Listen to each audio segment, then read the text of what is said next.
Hi there. I'm Hagen Krenz, Hagen like the ice cream, from the for amusement only Pinball and Arcade Museum in Seligenstadt, Germany. And you're listening to the Scene World podcast now.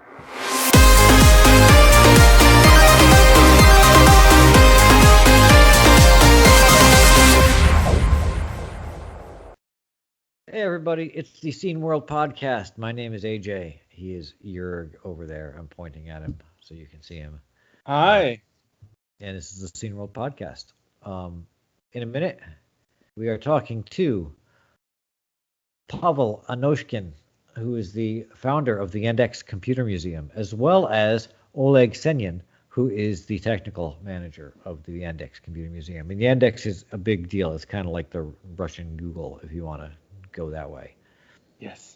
So, and the credit for finding our guests goes to you because it was in a piece of news I found about they were running a retro game, a ZX Spectrum retro game contest, and by chance they decided, yeah, we'll talk to you.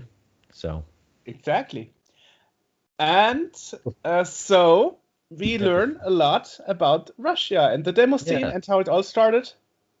Yeah. Before we get to that, though, we are going to do a little bit of news. There's only a couple of little pieces, and then we'll get to the good part of this. So I'll let you start. Sure. So just recently, the Retro Magazine 2 was released in English. It's a PDF that is originally Italian, and they decided to make an English version of the magazine issue. Okay, cool. Very nice. Very nice. Yes. And I have the second piece of news that is related to Farming Simulator, which we had a couple of episodes ago, long time ago. We had somebody from Giants. Withered and died in that time. Probably not. He was pretty young when we spoke to him. No. Our crops have withered and died. Oh, okay. I understood our guest died. No, he didn't. No. And they actually right now have the Farming Simulator 16 free of charge in the Google Play Store and in the Apple App Store. There it is in Google Play. Yeah. Yep. It does have in-app purchases, but it's free to download and play. Yeah. And as you can see in the interview, if you didn't, there is footage of AJ mastering the earlier version of Farming Simulator on the C64, and he enjoyed it to the maximum. No, that was you, because was it me? No, I did the PC version. You did the C64 okay, yeah, version. that's right. Yes, I did do the C64 version. My bad. Yeah. Emulated because it crashes on an NTSC C64. Which is actually why they shipped it with the Paul C64, so that American influencers can make YouTube reviews about it. The only news I've got here is Robin Harbron, who we know because he helped code the outfit for our magazine. He currently has the 8-Bit Show and Tell on YouTube. It's doing pretty well. And he just recently did one that I thought was kind of interesting, where they estimated by using the German tank problem, which is where you try to estimate the amount of things made based on their serial numbers. And so they were trying to figure out how many, because it was Perry Fractic, I believe, that asked in a Facebook group if anybody knew how many 1581s had been made. Yeah, and the special thing, at least here in Germany, was the 1581 was produced for a certain time frame, and then they stopped production and resumed productions for a few years. Yeah. So there actually are 2 production lines of the 1581, which is interesting because any other paperial Commodore made from the beginning to the end of Commodore, except the 1581 and the SX64. The SX64 had also a shorter lifespan in production. Yeah. So they collected a bunch of serial numbers, one of which was mine, which is sitting. You can't. It's back here. This is mine. And they used they extrapolated from these numbers. There was a bunch of different. There's a couple that are just 5-digit numbers. There's a couple that are just 6. There's a bunch that have prefixes before them, and they estimated, judging by how these numbers are laid out and how they're parsed and whatnot, that the estimate currently is about 57,000 of these things were made. Wow. Which is way more than I thought would have been made for. Which is interesting, because that I still don't know to this day why Commodore decided to stop production, and then later on, hey, we changed our mind. Let's recontinue the production. Well, I do know that a lot of them got cannibalized for Amigas because they use the same mechanism. And the 1581 was never a big seller as far as, most software is made for the 1541. That's the one that you needed to have. The 81 was like a little too late. It was kind of towards the end of the 64's life cycle, and not many people, unless you were really into running a BBS or. No, BBS wasn't me, but I was a GEOS me user. Either. Wasn't me either. I was a GEOS user. I loved GEOS on this thing. I just loved it for the fact that I could put that it was 800K of storage that I could put stuff on. I thought that was great. Wasn't that 720? No, PC is 720. The 1581 is 800, and then the Amiga does 880. Wow. Yeah. 800, 80, I hope. What's that? Because 80 would be a bit. No, 880. 880. Ah, 880. Yeah, they use a little bit extra on the disc, but yeah, and that was the other big thing. Is like I could always point out to my friends that, hey, my 1581 holds more than your PC does. But yeah, so not many, and mine I got for free. Somebody just sent it to me. Because it couldn't read PC discs. No. That's this one. But my original one too, somebody just sent to me, back in the 90s, I guess. Someone just said, "Do you want a 1581?" And I was like, "Yeah, sure." And they sent me one. And wow. It was fantastic. It was a weird. It was one of the 1581 had an issue where occasionally it would eat discs. Never happened on mine. No, they fixed it in the later ones, and you could also fix it if you had a Jiffy DOS chip installed. Mine now has Jiffy DOS. The one I had back then did not. And so every so often, not very often, but occasionally, you'd put a disc in and it would be destroyed. Never had this thing, and I used it for years. You've probably got one of the newer ones where they fixed it then. Yeah. Yeah. So, it's a fantastic drive, but no one really knows how many they made. So now we have an estimate of about 57, and that could change. We'll put links to the video where Robin figures it out with a C64 program. Wow. He writes a basic program to extrapolate the numbers. Wow. Along with the spreadsheet and whatnot that he has listed, and they will be they'll be changing this as new data comes in. So nice. I already see that based on text submissions, we're up to an estimate of 58,000. So combined is there's like a lot of different. There's a fair amount of different estimates to how many. I've seen as high as 65,000 or as low as 55, but it seems to be that this is still not a high volume thing. But so you learn a lot in this episode. First about the 1581s, and now about Russia and the retro computer demo and collecting scene. Yeah, let's go talk to them because they're right there. Yeah. In Russia, which is not actually right there. It's quite a bit over that way. But nice.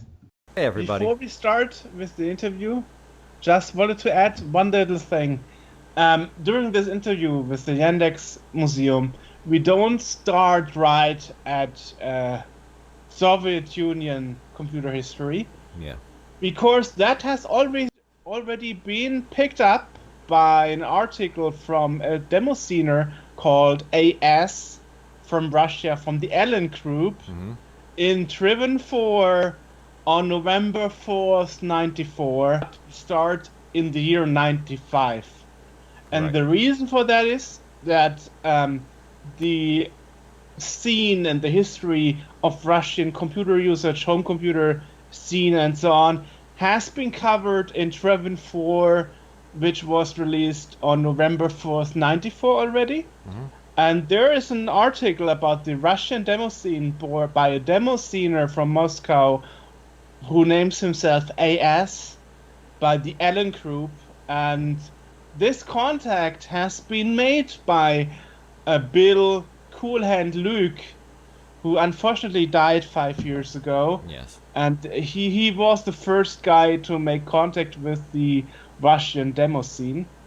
And he was also one of the early supporters when Scene World wasn't even a thing yet, and I was still in planning phase. And he was back then the main editor of Driven. And since Driven wasn't around anymore, he gave all his support and pushing towards the Scene World magazine. So we're going to put a link. Yeah, we're going to put a link to the PDF of that thing. Also, a link to. We're going to put some screenshots of that article up on the screen. If you want to pause it, the video, if you're watching the video version of this, you might want to pause it so you can read it, or download the actual issue of Driven number 4, which has graphics by me. From 1994, and music, and the issue actually also has a very interesting focus on my demo group RPG. So, by all means, check it out because it's very interesting. Today we are talking to two people from the Yandex Computer Museum in Moscow, and that would be Pavel and Oleg. Hello. Hi there, guys. And we have our translator Paula in the background to help a bit translating in case that is needed. So, nice to meet you finally. Thanks for being here. Thank you for the invitation, yeah. So, I guess let's start with Pavel. How did you actually, got the idea of starting a museum, and when did that happen? Well, it was kind of happy accident, you know. Actually, we were preparing for a 20th anniversary of our company, Yandex, which is, as you probably know, or maybe don't, is a search engine and whatnot. We ride-sharing, taxi, aggregator, whatnot, really. A lot of services. So 3 years ago, it's 2017. I'm a bit messed up here. So 3 years ago, we were celebrating 20th anniversary, and so we were preparing an anniversary exhibition.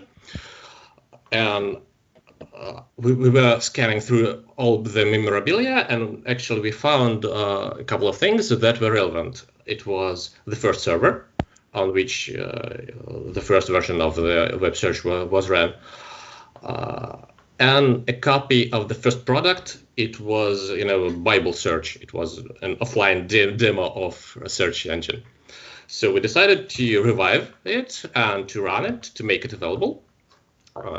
It actually went quite well. So it was fully functioning. And so we got an idea. Why showing only one functioning computer? Why not collect something more interesting, more computers? I brought my collection to Yandex. I was collecting Unix computers before when I was a student.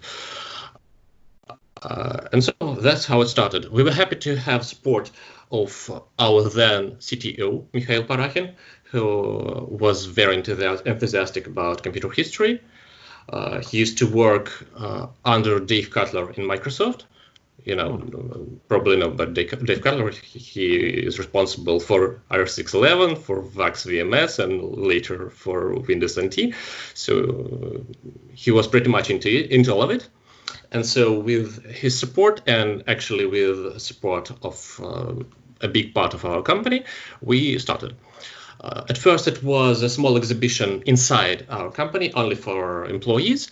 But as we understood that there is much interest in it, we were seeking for a room which we could make available for a general public.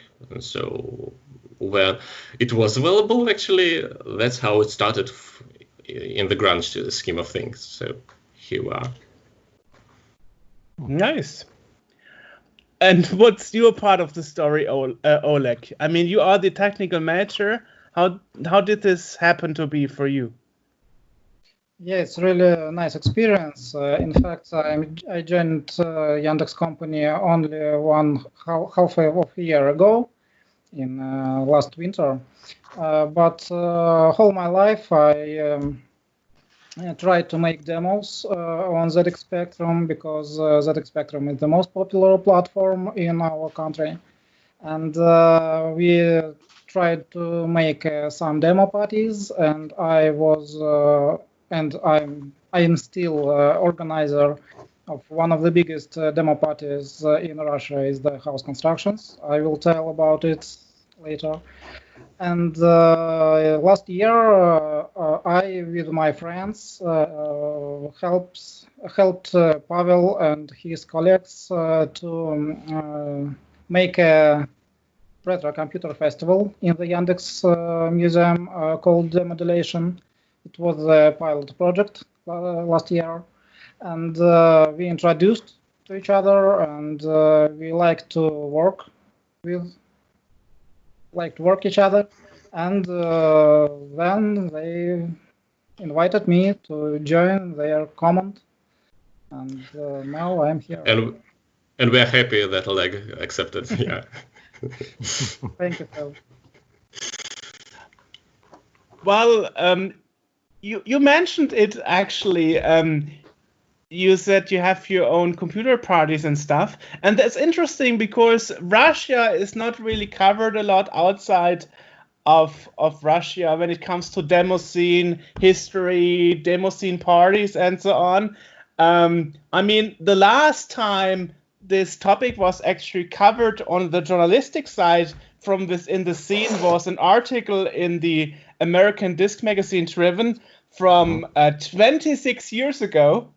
Yeah. So from 94, and the last 20 years we tried to approach people, and it's really hard to find people from Russia willing to talk about this side of the Demoscene and the Russian computer history. And there's so much that we don't even know. I mean, we discovered when we saw the you're having the retro game battle contest. Yeah. Yes. Thingy. Yes. And prior to that, we didn't know that the ZX Spectrum was even that big in Russia.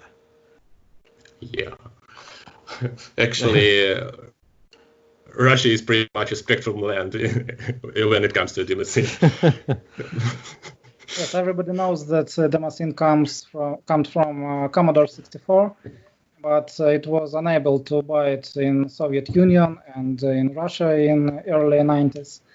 So the ZX Spectrum became the most popular platform in ex-USSR, not only in Russia, but in Belarus and in Ukraine and so on.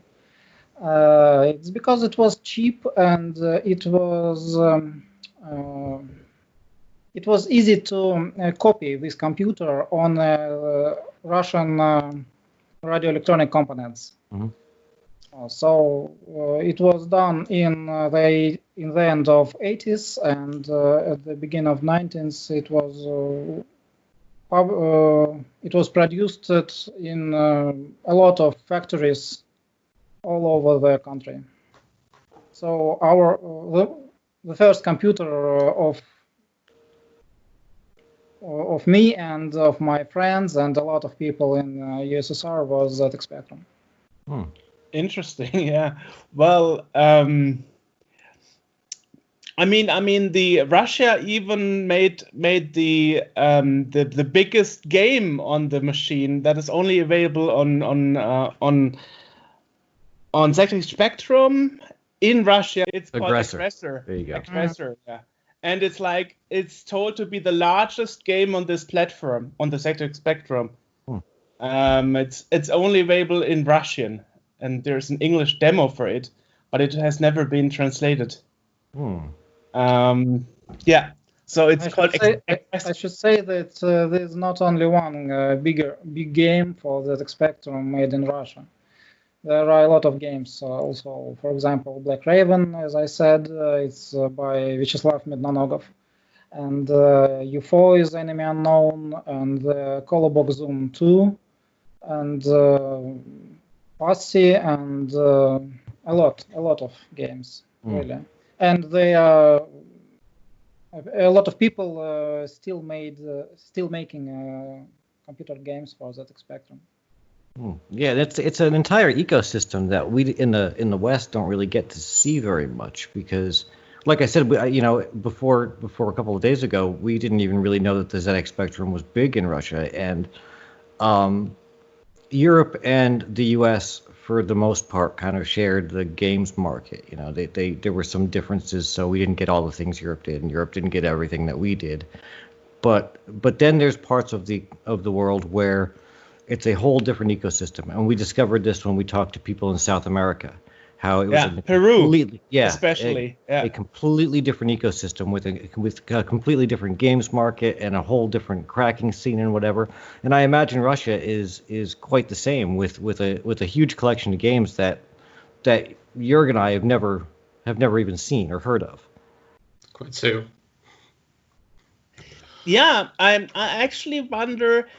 Is there in Russia a place where people actually preserve all this? Mm-hmm. I mean, in this article from '94, it writes that Beluk Coolhand was the interface between Russia and America, but unfortunately, he's not around anymore since five years. So I wonder if there is some place where people can go and find this Russian stuff. Firstly, it was the markets. It was the markets of radio electronic components, and there was some special places where guys sold floppy disks with software. It was at the beginning of the 90s, and mostly it was the only one solution to buy a new software because there was no internet. Not much people has modems for FidoNet, and they come to markets and saw the similar people as they are, and they started to connect and swap between each other of swapping software, and some people after playing games tried to make something of his own, and they started to share it with friends, and when their skills became higher, they come to sellers of software and give them their releases, and it was mostly it was the only one solution to share it with a lot of people all over the country. And I guess, yes, the markets were the first places of trading software and to invite people.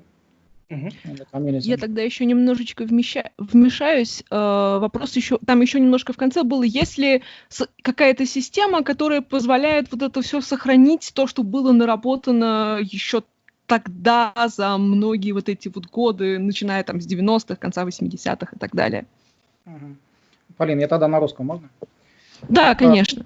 Есть большое количество ресурсов в интернете, где энтузиасты по сей день собирают информацию о продуктах 90-х и нынешних лет.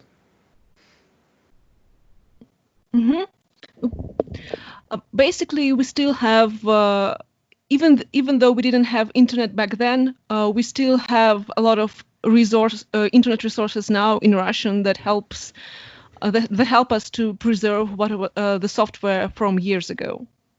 Oh, that's good. That's good. I mean, I can only talk, of course, about what we have in Europe or in America. There are databases like the Commodore Scene database. So or even the archive.org, the Internet Archive. Yeah. But it's all a bit clustered over many places.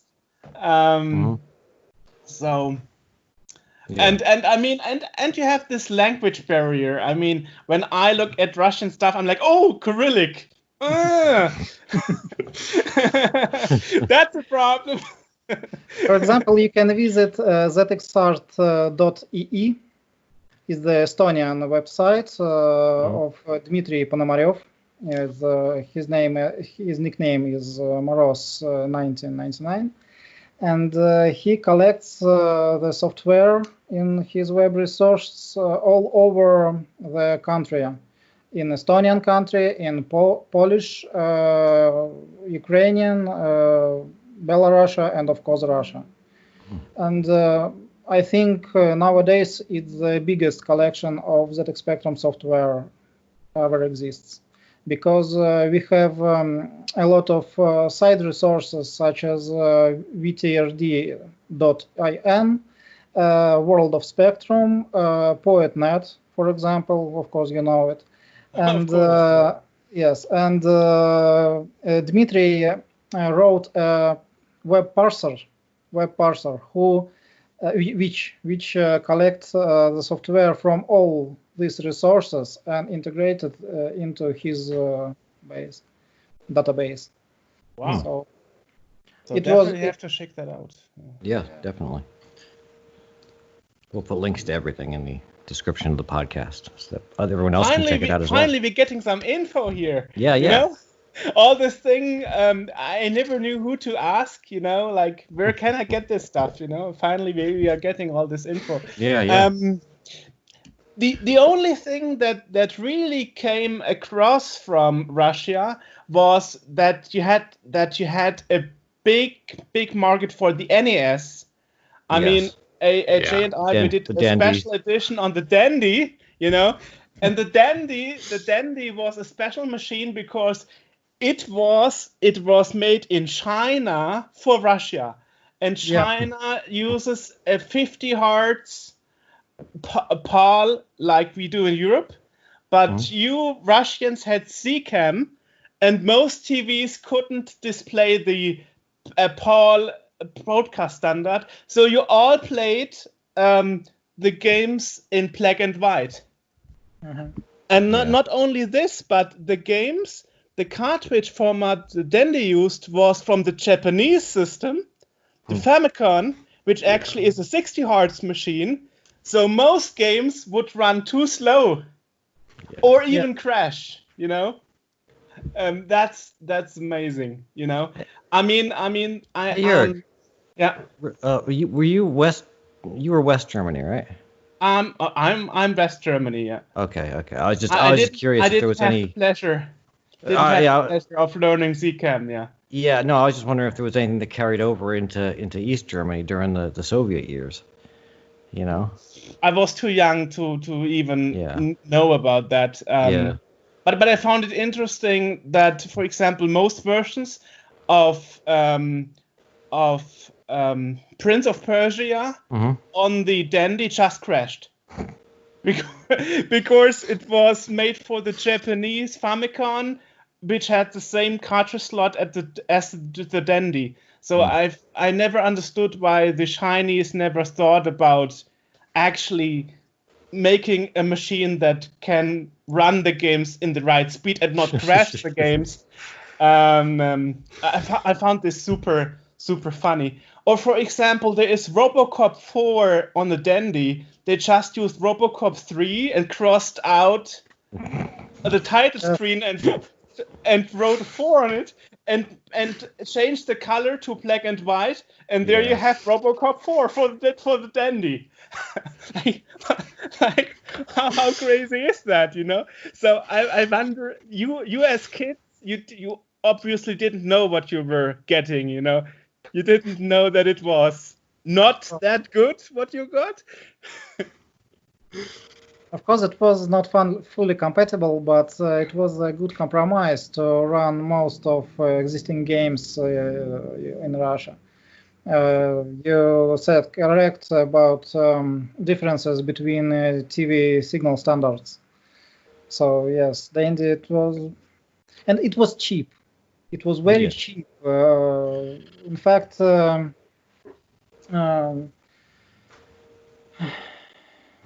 Полин, как сказать, уровень жизни, уровень дохода финансового был у нас в стране очень хорош.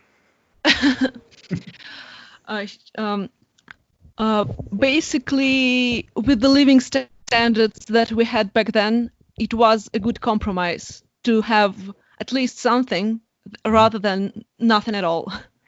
Yes. Right. Yes.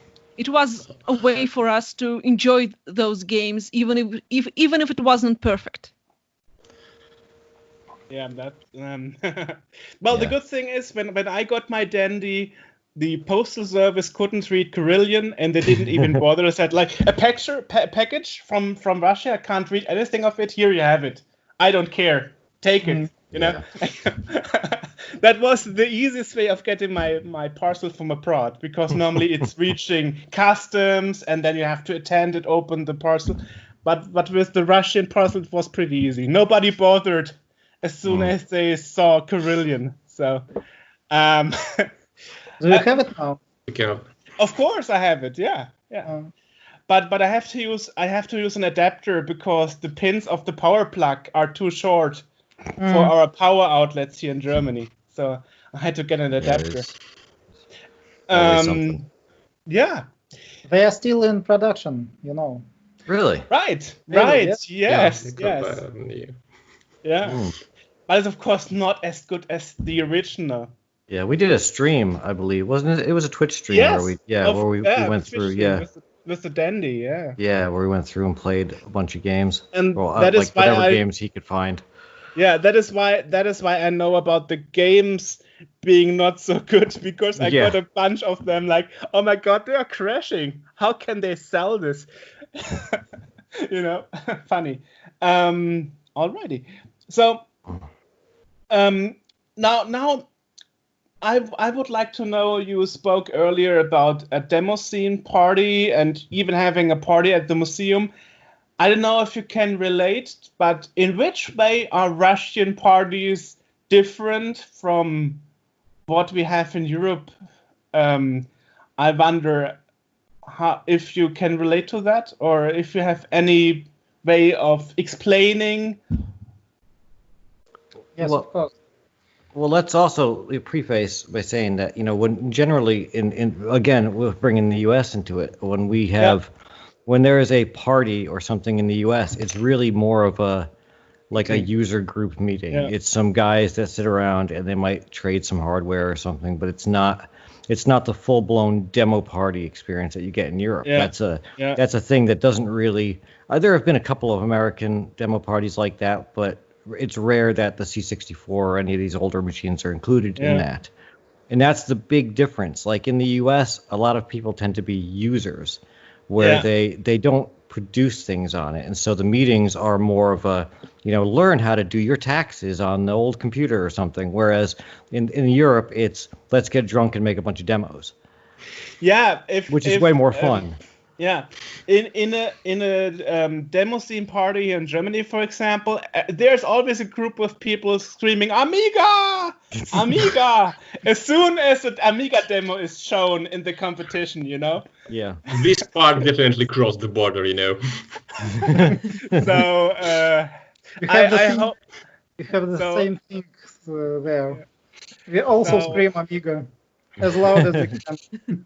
on every demo party. Actually interesting, because 10 years ago I got an invitation to come to Moscow from a Demoscene party organizer. Really? But I had not the chance to do it. But so you also have like competitions, and I mean, describe your typical Russian Demoscene party, perhaps.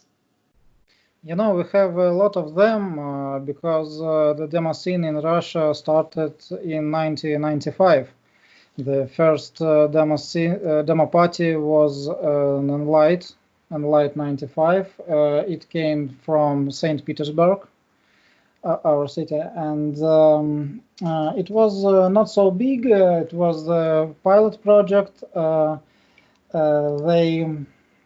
People met in a conference hall. It was in about 100 or 200 people there. It was something like that. There was no projectors, the only CRT TVs, and the guys. Mostly it was the students and some school people, and the organizers was the students too. And the interest was big, and a lot of people come there. And then next year it was the Enlight 96.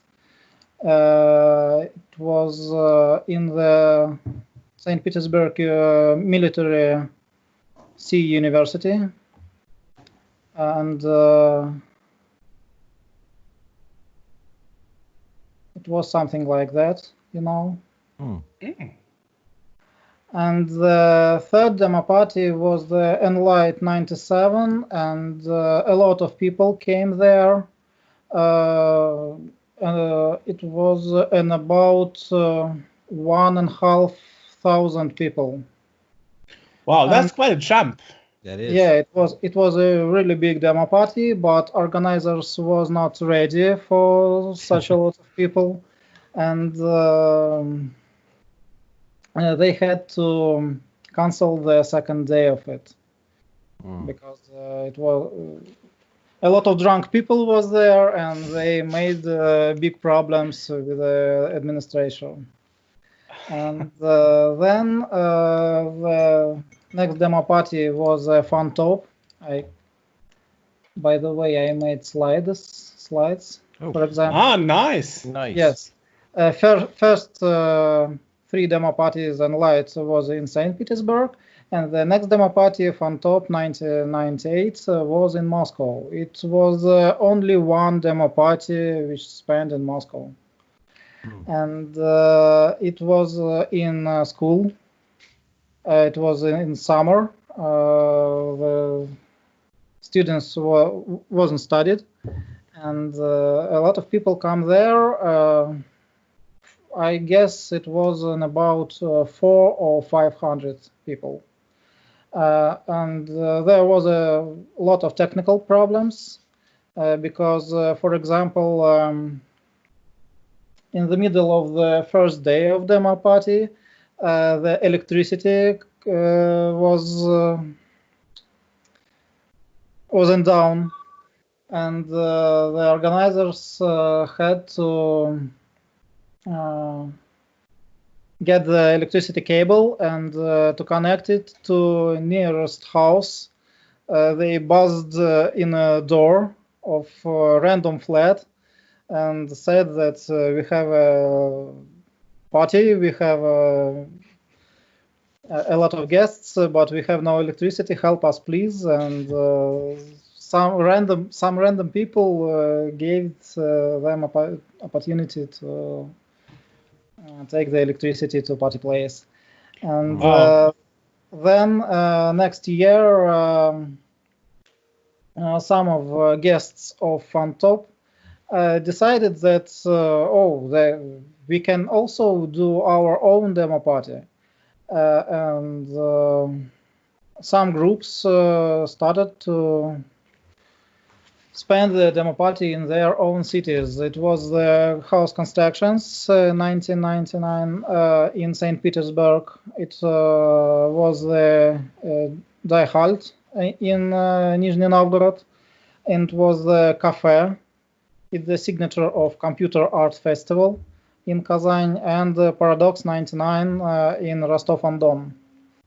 And they were small demo parties. They had about 50 people on each of it.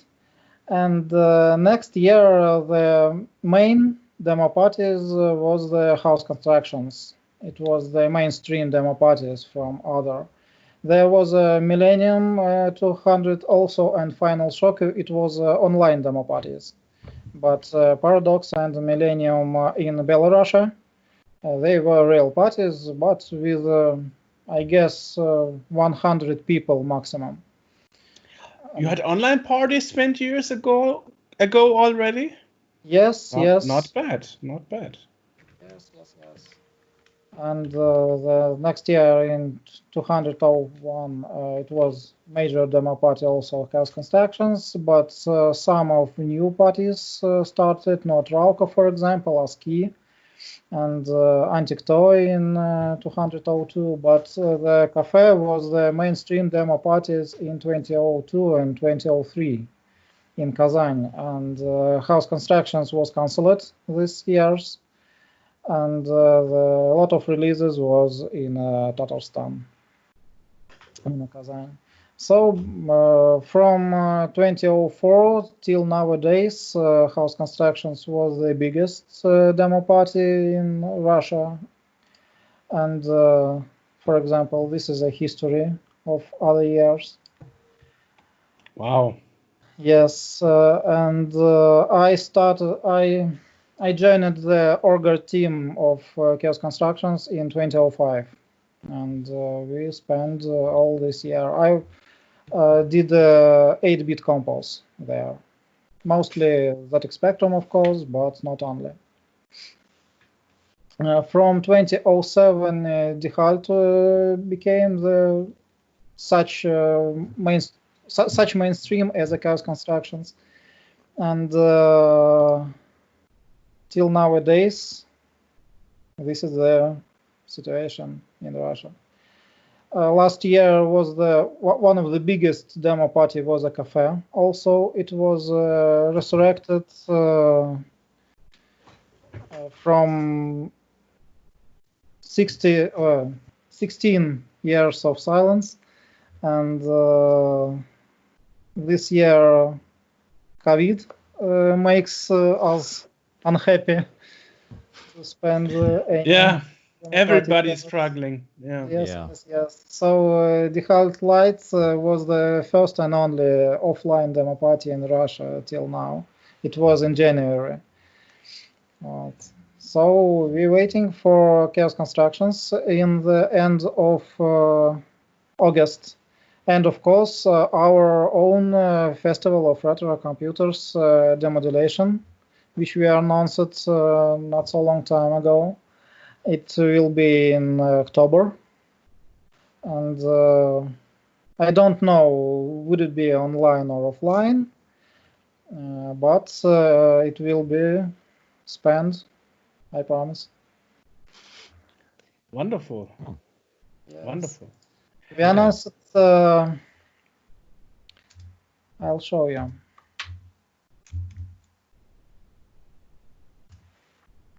Here is our website. It has an English version. Good. Yes. For our European friends. And for example, there are 5 competitions. There is old school chiptune music. It's old school pixel art graphics, 256 bytes intro, old school demo, and 1 real-time compo of making low-res graphics 32 on 24 dots. And here is the list of platforms where That's quite a lot. Yeah, we are invited to join on. So this is the situation. Nice. And how did it actually start that you made this game competition on the ZX Spectrum? I mean, on your panel of judges, you have quite some known people from Russia and other places that are game designers and so on. So there's this other side where you concentrate on bringing more games to those old platforms.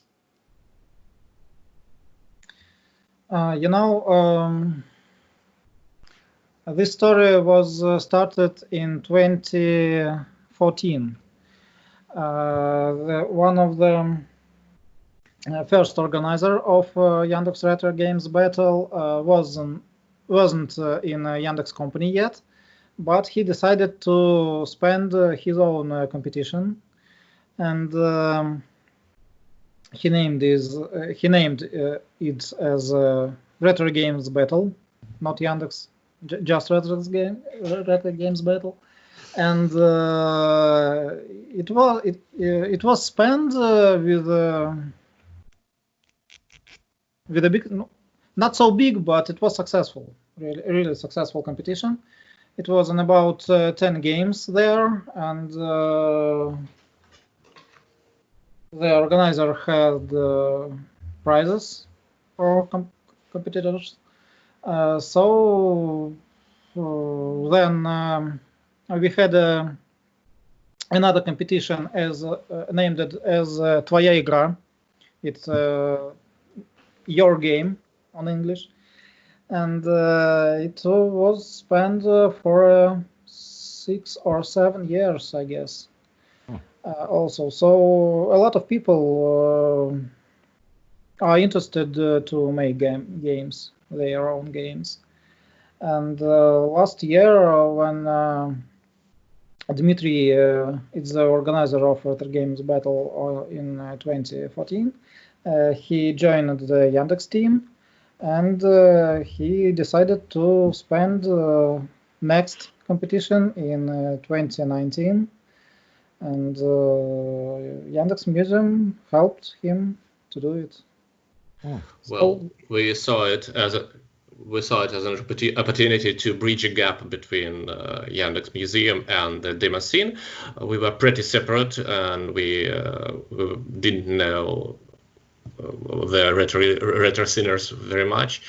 They didn't know about us very much, so that was a good opportunity, I think. And that's it. Yeah, it made quite the news. I mean, this is how we found you.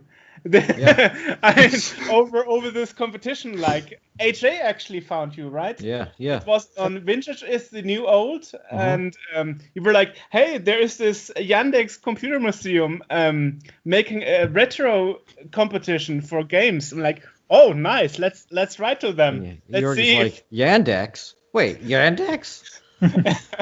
Yeah, I mean, you are the biggest internet company in Russia. So that's like Google for America, saying, let's go into retro now. That's like, wow, mind blown.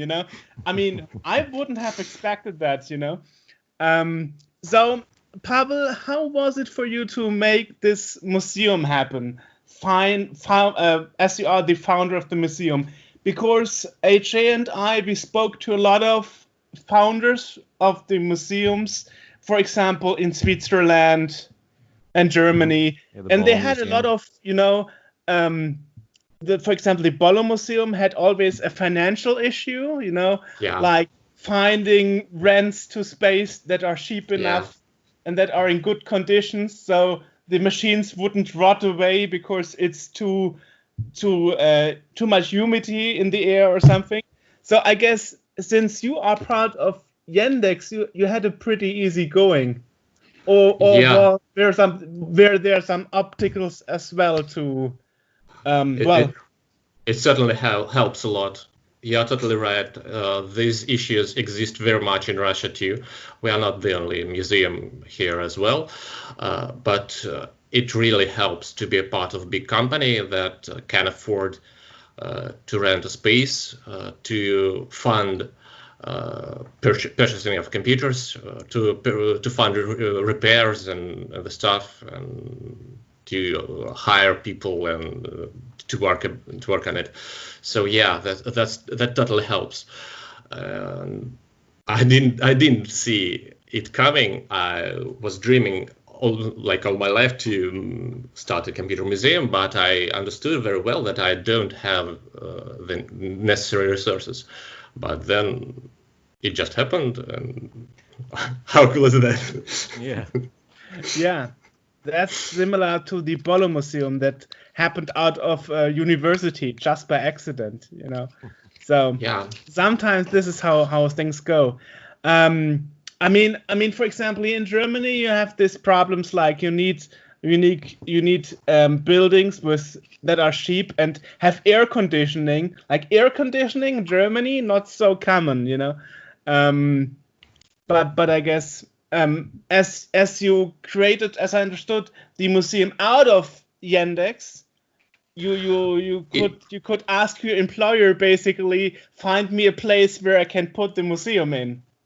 Actually, it's not that simple. It's not like absolutely simple because we wanted a strong connection between the museum and the company, so our employees can visit it at any time. So we had to find a place near our main office, and rents there aren't cheap, like not at all. Yeah. So this is the main limiting factor right now, and that's why we are pretty small. But now we are preparing. Now we as Yandex are preparing to move to a bigger place, and we are promised a bigger place for a museum too. So I guess. Oh, so you're actually on the move this year? Nice. Not this year, unfortunately. We'll have to use this place for a couple more years, but the work on the new office has been started. So I think. What sort of things like because obviously we know like the ZX Spectrum and whatnot, and you were talking about the servers that you found earlier. What other things does the museum have? Like what kind of exhibits? Because I'm sure that there's quite a few machines that we've never seen before that you guys would have there.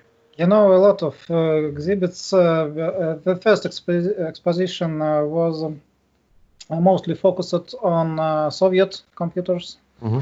And now we changed it a lot, and you can see, for example, Commodores, Amigas, BBC Micro, Vectrex, Apple computers, and a lot of not so well-known British computers like a Dragon and maybe TRS-80 from America, and Texas Instruments, and so on.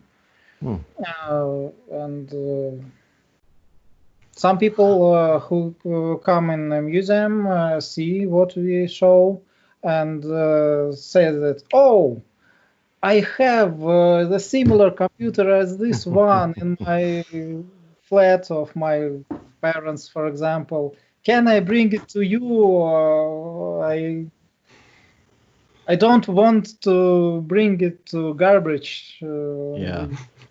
Maybe you need it. You say, of course, yes. Bring it to us.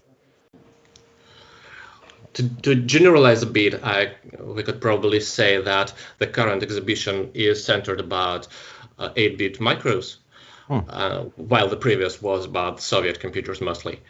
But we are collecting some less readily available, some less known computers as well. So we just preserve them in our storage to be exhibited when we have a bigger space, like we have PDP-11, a couple of Avexas. We recently acquired a symbolic Lisp machine. Yeah, so nice. That's it.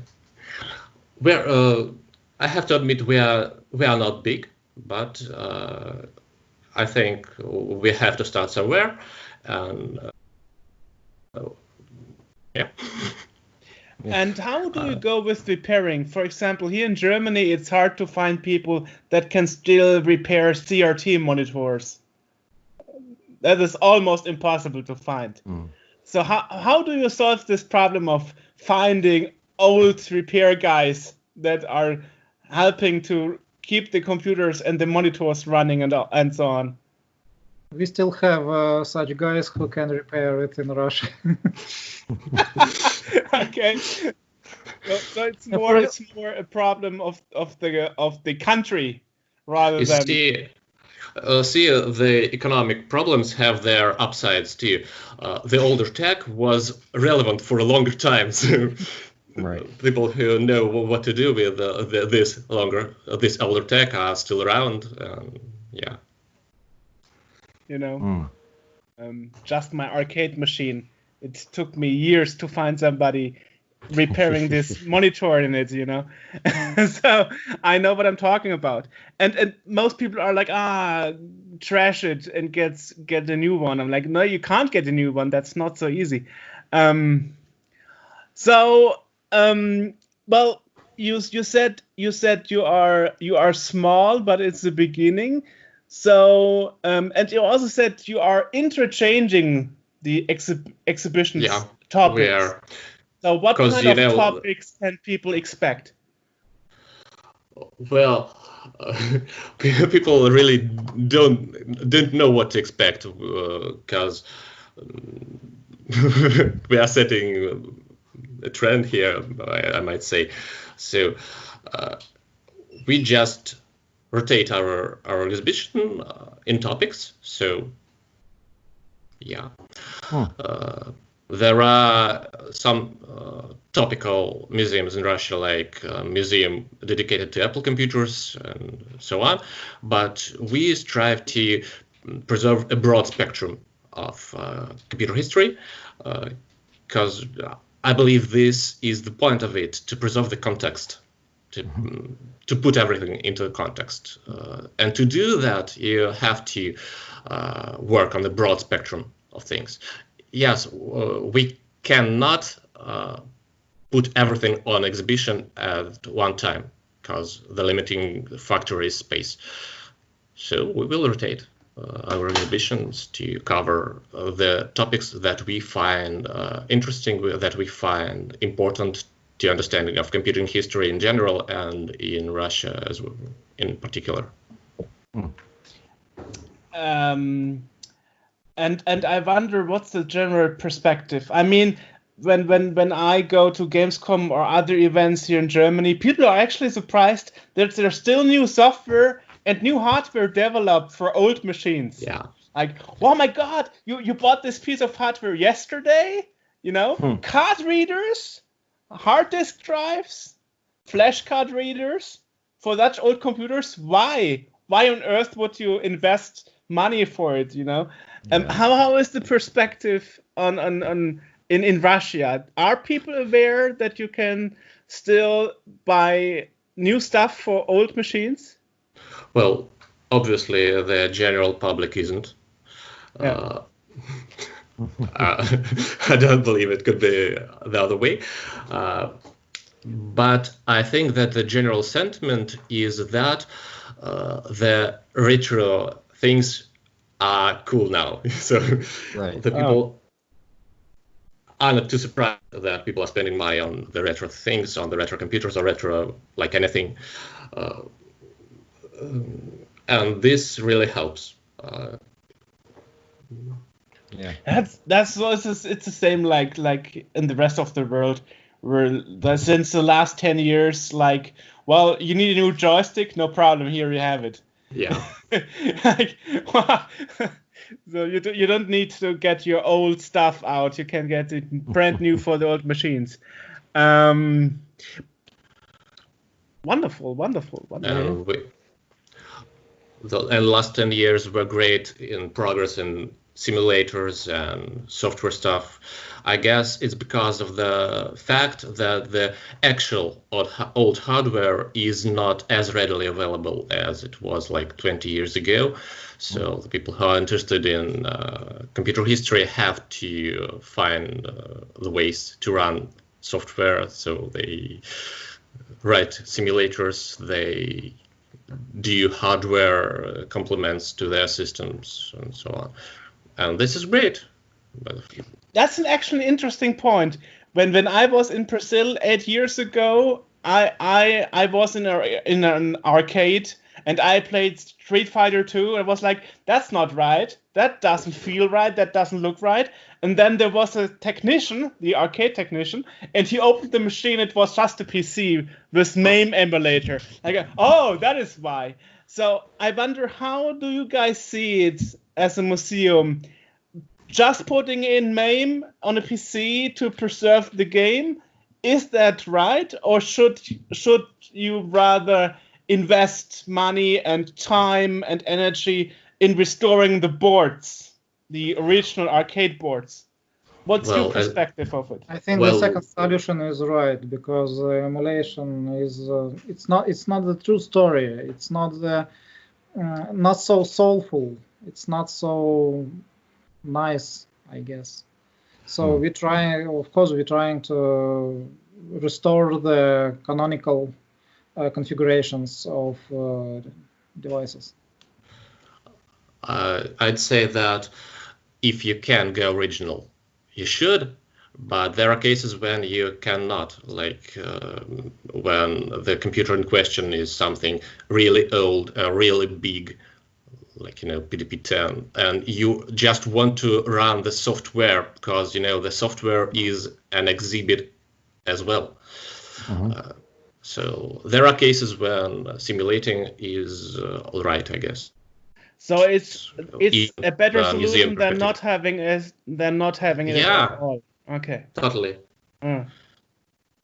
I mean, what most people that are not involved into this topic don't know is that actually arcade boards back in the 90s and 80s, they actually had suicidal batteries. So they would leak out after a few years, and the battery acid would leak over the motherboard, so the game would stop working. Painful. I heard about that, yeah. And actually there are services nowadays or tutorials how to remove those batteries and preserve the data in those chips that would lose the contents because the battery is blown. Total crazy story. Yeah. Does somebody makes replicas of main boards of the arcade machines nowadays? Replicas? You asked me as a question, or? Yeah. Well, well, most replicas I've found are mostly Linux boards that have an emulator, but it's still a JAMA adapter for the arcade machine, but inside is still a Linux machine running the emulator software. But yes, you can still get like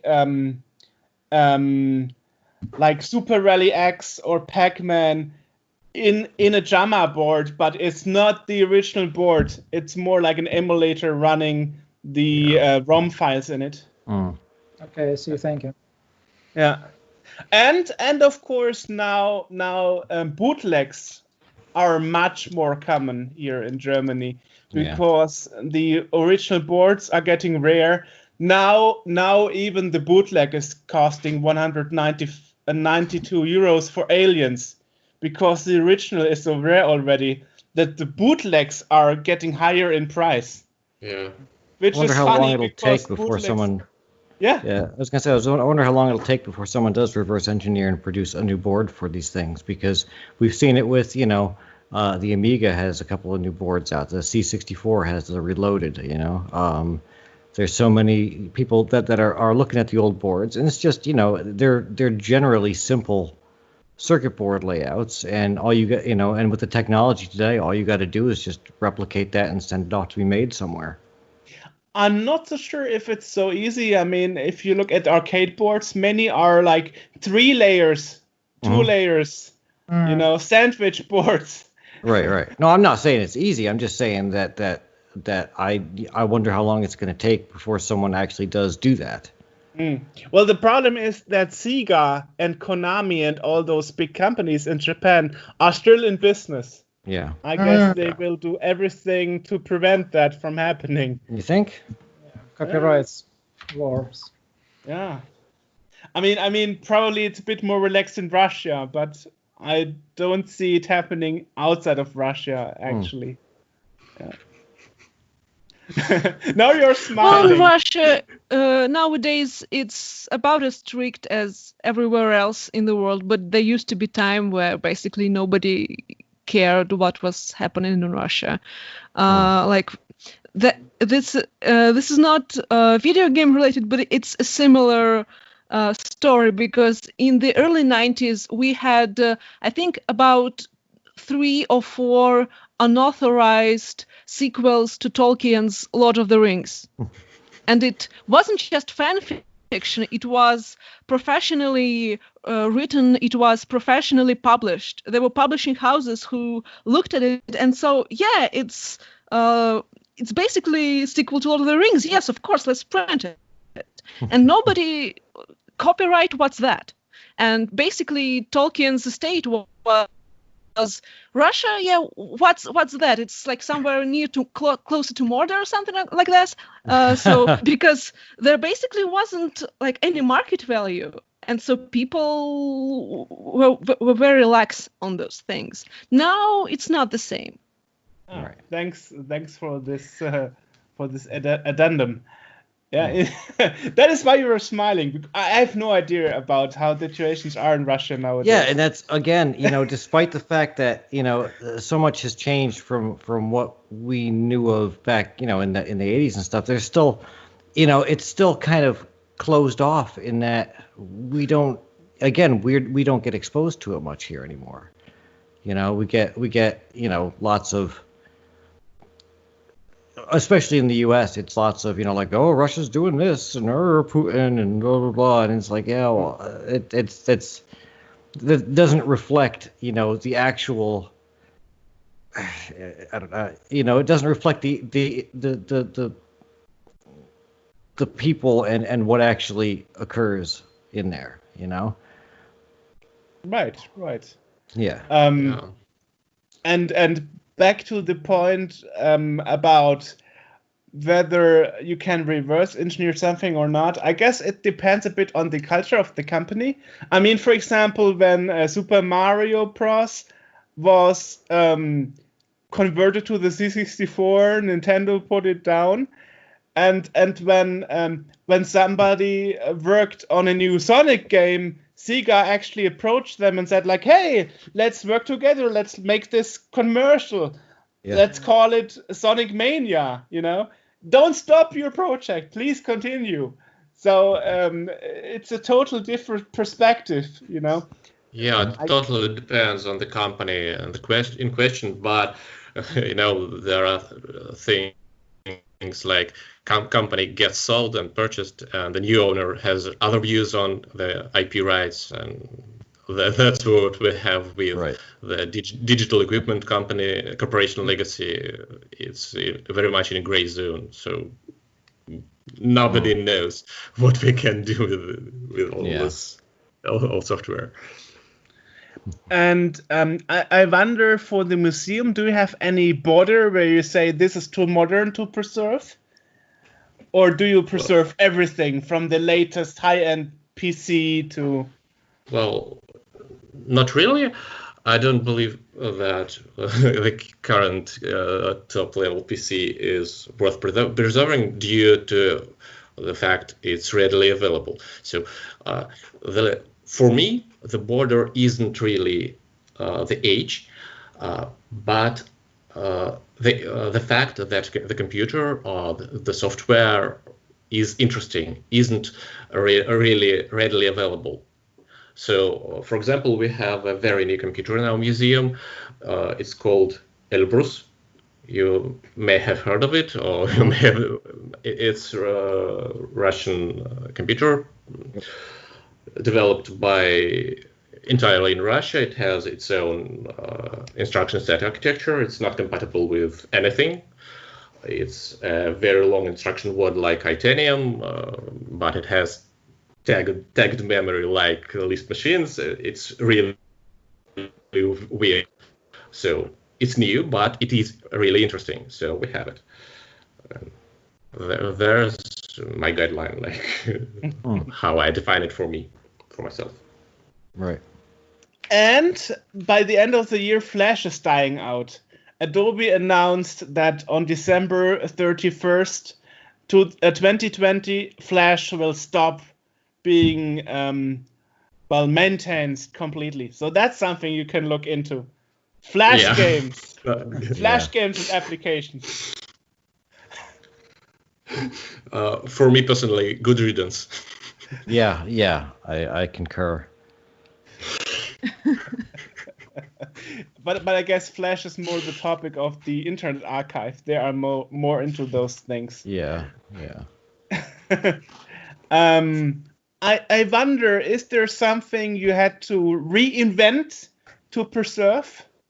Like writing your own emulator or Well, I don't believe we are there yet in terms of resources. Okay. We are just a small museum. It would be cool if we could, but I don't think that we are there yet. So.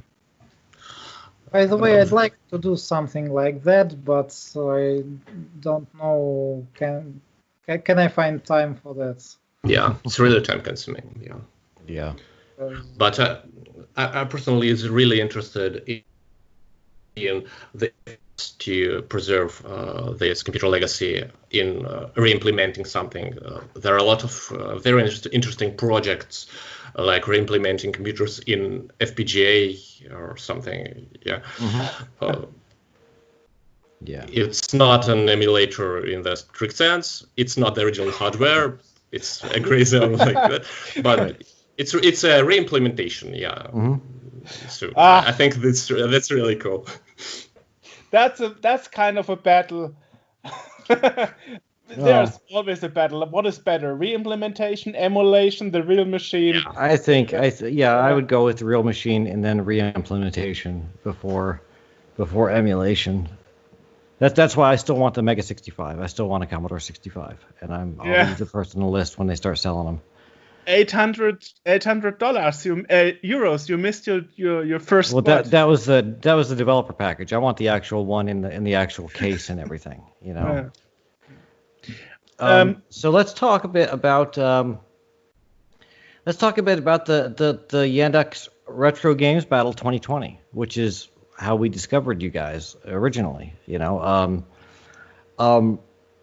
Where'd you get the idea to do this? And this isn't the first year that it has happened, correct? There's been a few of these already. 2014, you said earlier, right? Yeah.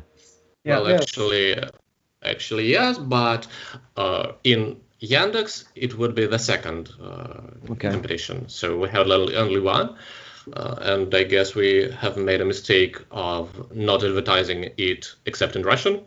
So everybody else outside of Russia and former Soviet Union had pretty much no idea about it. And now we see that we could do better, so we correct ourselves. Yes, the main point is to invite foreign people to join our competition. And we translated our landing in 4 languages, in English, not only Russian, and Spanish and Portuguese, because there are a lot of ZX Spectrum fans in those countries. Right. Yes. Last year we had only Russian rules, and we announced it on only Russian people. And for example, I saw in some Facebook communities discussing people who discussed the Yandex Retro Games Battle of last year, and they tried to translate the rules via Google Translate or something else, trying to understand what is it all about. So this year is year of. By the way, the last year Oleg wasn't still working with us, and he joined the competition and won the second prize. Oh, okay. Yes, it was. I made music for that game. It was the Space Monsters Meet the Hard Game. Nice. And you're actually the prizes for this are actually significant. It's not like you're putting out a fair amount of money for the first and first top three, I think. Yeah. You know, it wasn't a lot of money in prizes, but it's more important to join competitions like that, to trying to beat your comers, somebody from your childhood, for example, and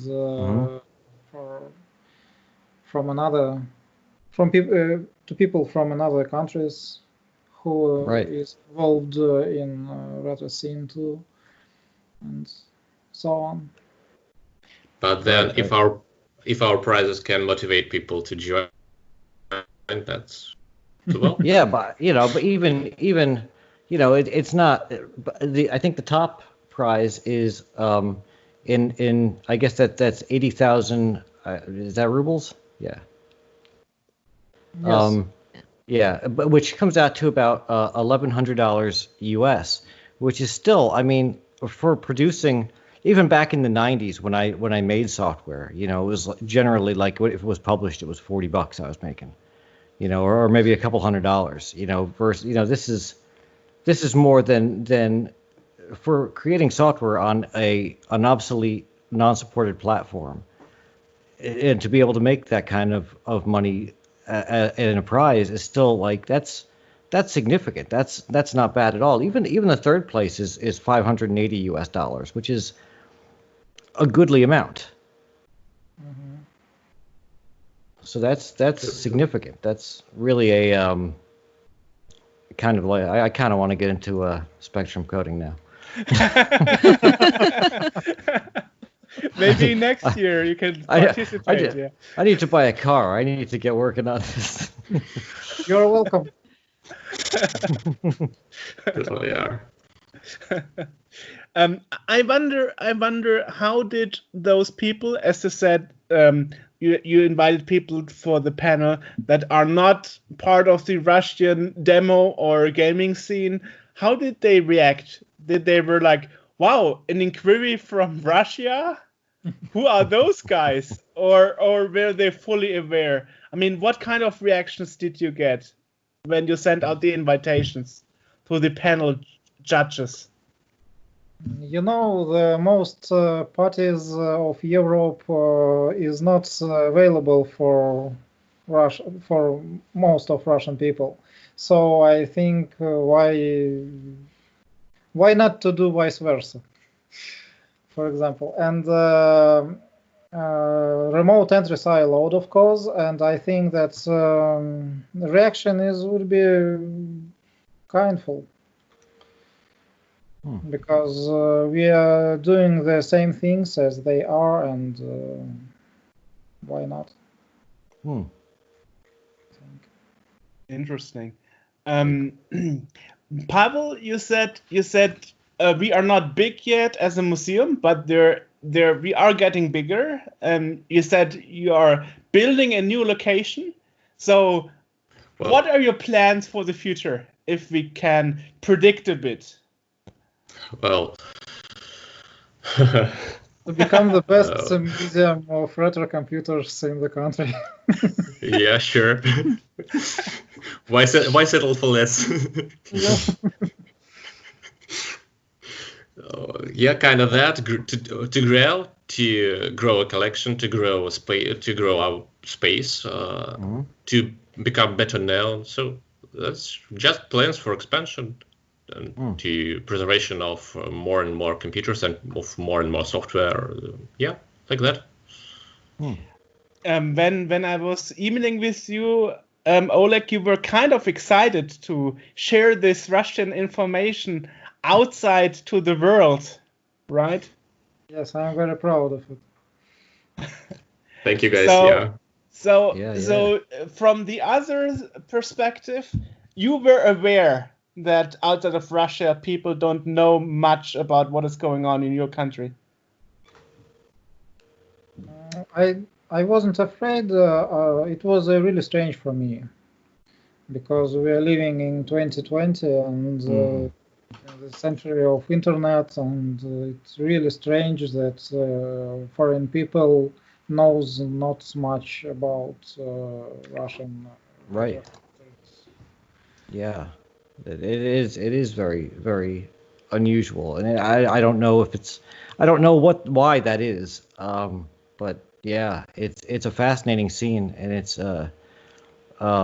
fascinating to learn all this stuff. I'm looking at the website for the museum right now, and there's quite a bit of machines listed, which I've never heard of, and which I would love to learn more about. I mean, it's amazing stuff. So that means, AJ, we all have to plan a trip to Moscow someday. Hell yeah! You're most welcome. Yes. Now there's one thing I noticed. I mean, I don't know Cyrillic or Russian, but I made my own assumptions. Cyrillic. You made a lot of mentions on the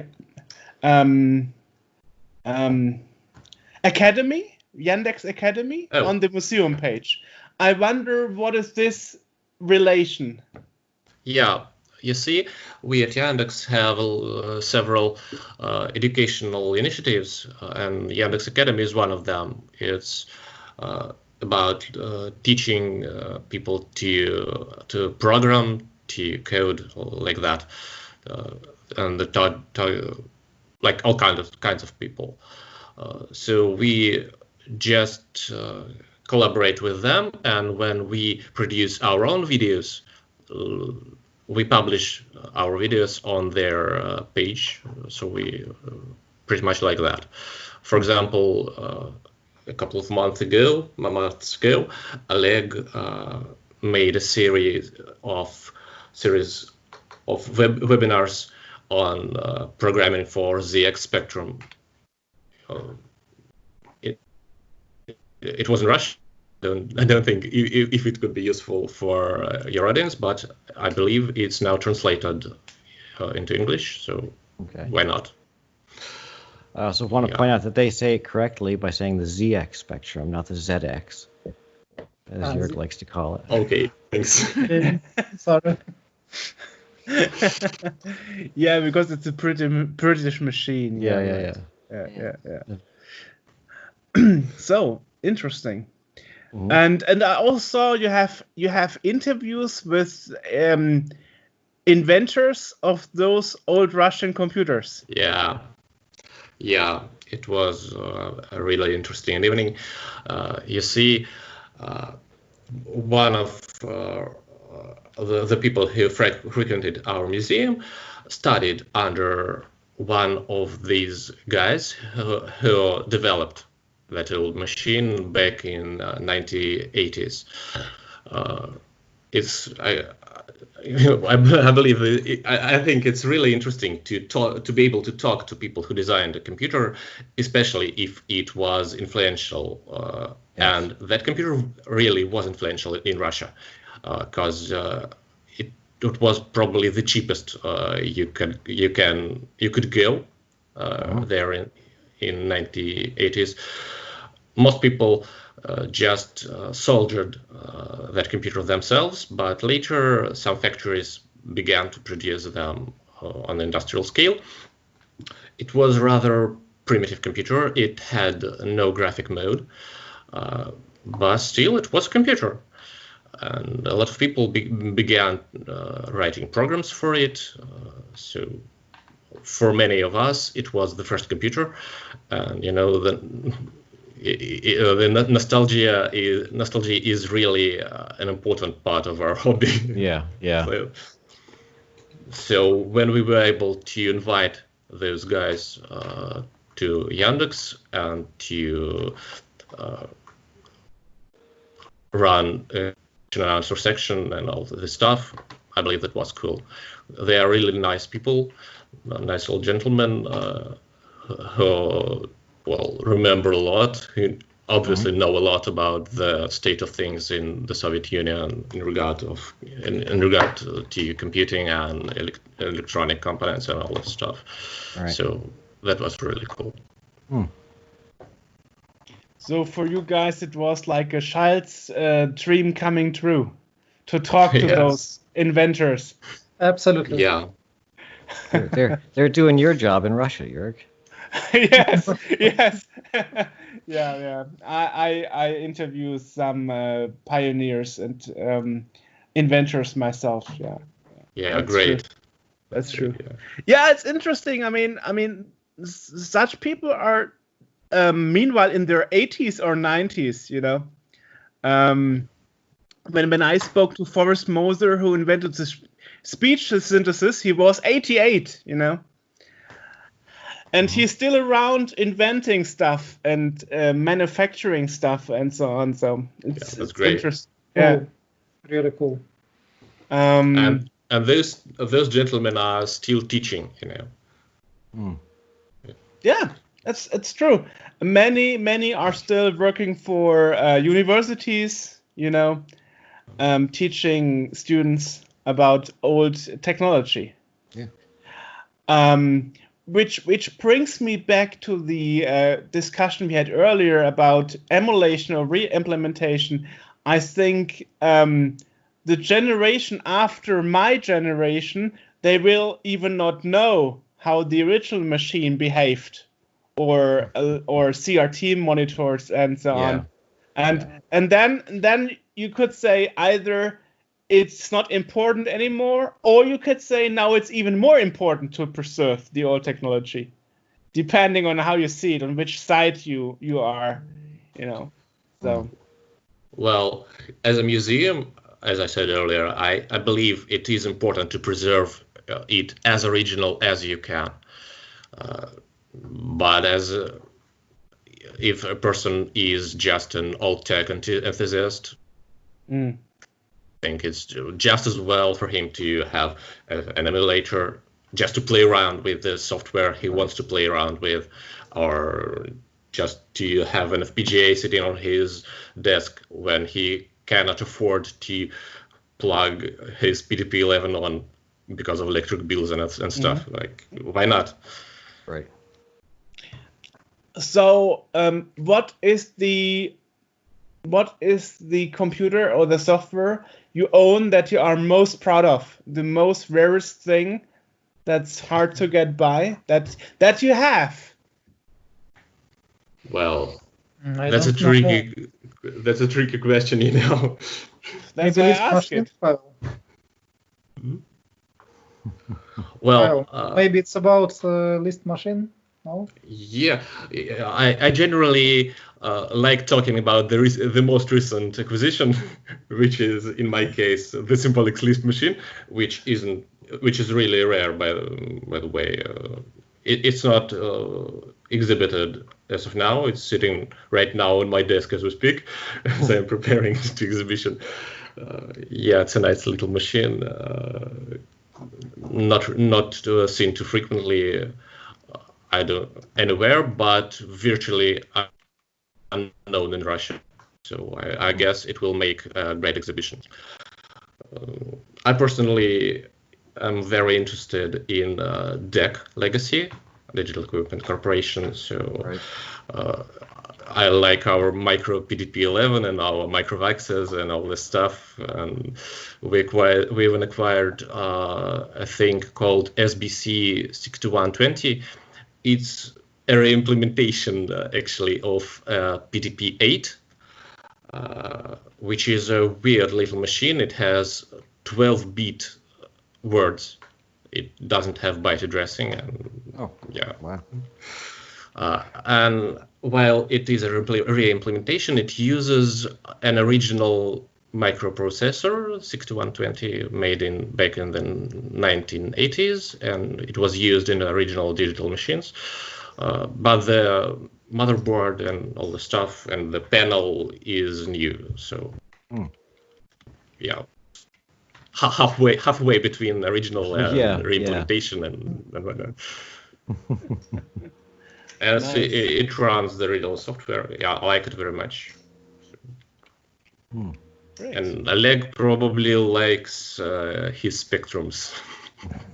Not only, because, for example, we both recently Sinclair QL is a rather rare machine, but our item is with a new keyboard membrane, and he's in a original box, almost like new, and with power supply in very good conditions, with all the documentations, and it works. It works.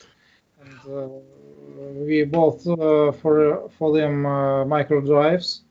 We found a guy who writes it nowadays with 6 times formatting, and he writes software on it with double verification.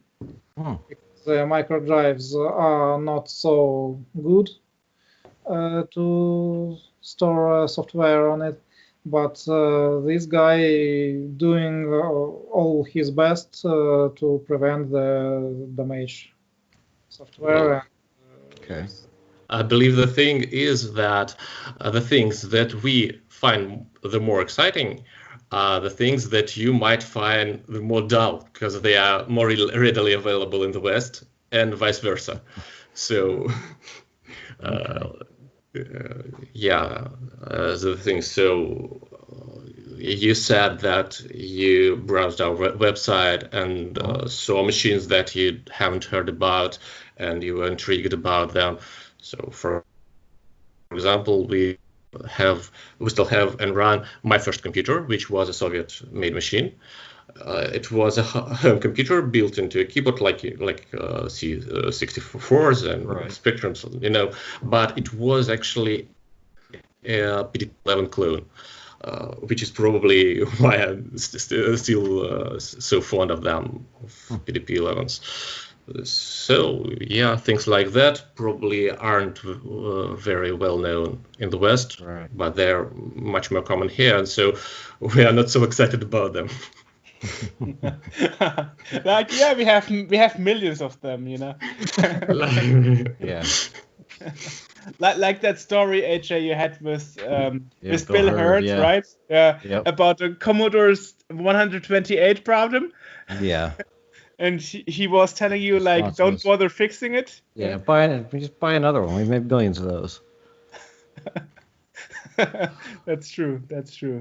All right.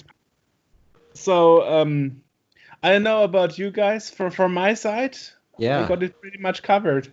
Yeah, where can people go to find out more about this? What's your website address and all the information that they need to learn about the museum and about the contest? Well, you can find all the information on our website, yandex.ru/museum.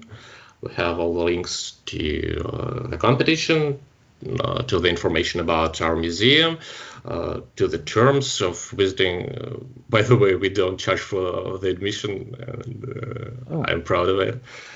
It's open for everybody. And it helps to attract younger people. Like, you know, there is a lot of school children who frequent our museum, which is that's kind of actually cool. An interesting point. Yeah. You said you are pretty proud of it. I thought it was pretty much normal to not charge for taking part. No? Sorry? I said you said you are proud that you are not charged Yeah. for an entrance fee or something. And Yeah. I thought not charging for competition is a normal thing. No. Sorry, I didn't make myself clear. I wasn't talking about the competition. I was talking about admission to the museum premises. The entrance to the museum is free. Yeah. Really? Okay. That's special. Obviously, we don't charge for participation in the competition. Yeah, that would be really weird. Yeah. Yeah, like some spam messages. You're winning money, but first you have to pay a fee. Yeah, right. Yeah, like Sorry, that was just a misunderstanding. So the museum is for free. Yeah. Yes. So it's everything on our website, and there we publish our videos as well, our webinars and the stuff. So everything is there. Awesome. We'll put a link to everything in the podcast description down below, so that everybody over there, so it's going to be somewhere down there, so that everyone can see it and check it out. Perfect. Yes. Perfect. Have a nice evening. Yeah. Yes. Thanks for sitting with us, and it's been awesome. Great. Thank you. Thank you. Bye-bye. See ya. Bye.